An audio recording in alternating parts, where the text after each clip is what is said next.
আসসালামু আলাইকুম। ছোট ভাই ও বোনেরা, তোমরা যারা ফেল করেছো, ছোট ভাইদের জন্য অটোর ব্যবস্থা করা আছে।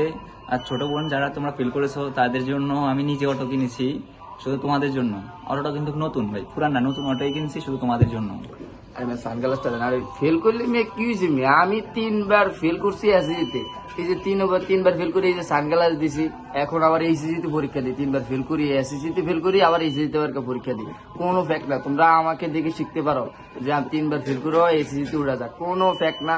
আর হচ্ছে তুমি কষ্ট করে পরীক্ষা দিয়ে তুমি মানুষকে কেন মিষ্টি খাওয়াবা? তোমার বাবার টাকা পয়সা কেন তুমি অপচয় করবে? যে আমার বাবার আমি কখনো পরীক্ষার সময় কোনো টাকা পয়সা অপচয় করি নাই, মানুষকে মিষ্টি খাওয়ানো লাগে নাই। আমি 3বারই ফেল করছি, তাও মোটামুটি কেমনে জানি আবার এইচএসসি পরীক্ষা দিচ্ছি, আবারও খাওয়ানো লাগবে না। তোমরা আমার থেকে শিখতে পারো।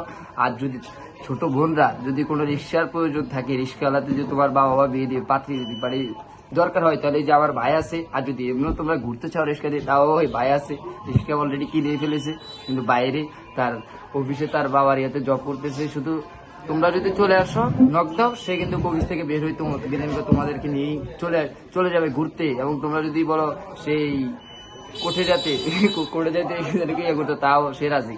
তোমরা প্রস্তুত থাকবা। আর আমাকে দেখে শিখতে পারো। ফেল করলে কিছু হবে না, আগামীতে আবার ইনশাল্লাহ, আগামীতে ফেল করলে পরবারও ইনশাল্লাহ, কোনো সমস্যা নেই।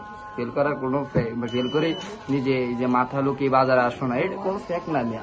মেয়েরা হয়তো বাসা থেকে, তুমি আসো না কেন মিয়া? তুমি রিক্সাটা ভাড়া চালাইবা 200-250 টাকা দিই, এটা কোনো ফ্যাক্ট না। আর হচ্ছে মেয়েরা যারা আসো, এই যে আমার ভাই আছে, ভাই সানগ্লাসটা দেন। আজকের জন্য সানগ্লাস দিয়েছে, কালকে রিক্সা নিয়ে নামবে। আজকে 2 দিন হচ্ছে তোমাদেরকে রেস্ট দিতেছে, কালকে থেকে তোমাদেরকে নিয়ে আবার সে মানে রুটে নেমে যাবে রিক্সা নিয়ে। আর তোমরা যদি তাকে নক দিও, সে অবশ্যই তোমাদের জন্য প্রস্তুত।